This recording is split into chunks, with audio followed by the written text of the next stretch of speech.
सेवा का पका है किसी आइला मोरा घर आइला सुना नहीं की है मोरा घर आइला सेवा का पका है किसी आइला मोरा घर काहे भूलहिला ना प्रभु यीशु काहे भूलहिला ना काहे भूलहिला ना प्रभु यीशु काहे भूलहिला ना कि सुना की है मुहे गइला मोरा घर आइला ना ता सेवा का पका है किसी आइला मोरा घर आइला ना कहामी का पहिला ना प्रभु यीशु कहामी का पहिला ना तू कहामी का पहिला ना प्रभु यीशु कहामी तू पहिला ना कि सेवा का पका है किसी आइला मोरा घर आइला ना सुना नहीं की है मुहे गइला मोरा घर आइला ना सेवा का पका है किसी आइला मोरा घर आइला ना सेवा का पका है किसी आइला मोरा घर आइला ना सुना नहीं की है मुहे गइला डीजे कंचन राज मुजफ्फरपुर सेवा का पका है किसी आइला मोरा घर कहीं से सेवा कावा से तोड़ा प्रीत हो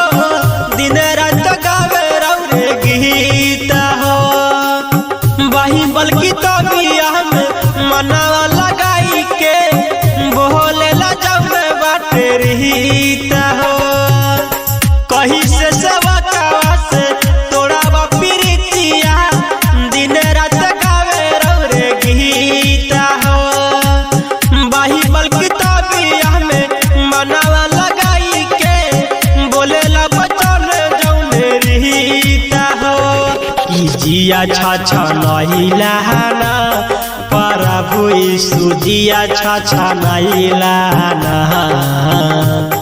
कि जिया छाछा नहीं लाना प्रभु यीशु जिया छाछा नहीं लाना कि हमारा में गलती का पाइला कि मोरा घर आइला ना सेवा का हमें गलती का पाइला कि मोरा घर आइला ना सुना नहीं की है राह गइला मोरा घर आइला ना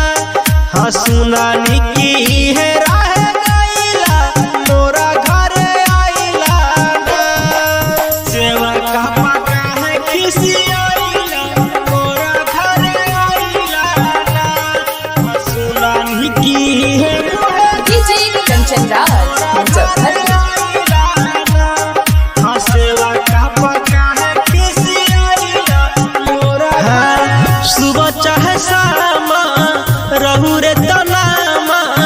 मुहावा पर है रोजीना कैला बिन प्रार्थना रहू रे आराधना मुश्किल रहा जीना सुबह चाहे शामा रहू रे तनामा मुहावा पर है रोजीना कैला बिन प्रार्थना रहू रे आराधना मुश्किल रहा जीना कि दर्शन खइला ना प्रभु यीशु दर्शन देखइला ना तू दर्शन खइला ना प्रभु यीशु दर्शन देखइला ना